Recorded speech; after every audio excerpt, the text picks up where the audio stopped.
Welcome to Pindar Poetry. We hope you learned something new. You begin by opening the Shortcut Maker app and granting the necessary permissions so it can access apps and files. Once done, pick the exact app, activity, or URL you want to target. This matters for accuracy.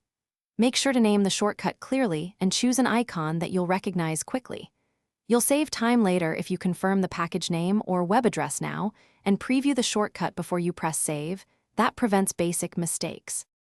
Once the shortcut exists, you configure its behavior by selecting the correct type, app, activity, intent, or URL, and then adding any needed parameters. You'll often add extras or flags. Make sure to set the correct launch mode so the app opens where you expect. After configuring, use the Run button to test. If it fails, adjust parameters and try again.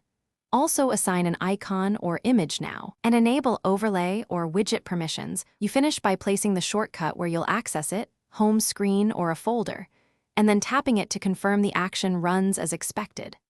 Once it's working, export a backup or note the configuration so you can recreate it if needed after updates. If something goes wrong, recheck the package name, accessibility and storage permissions, and any intent extras.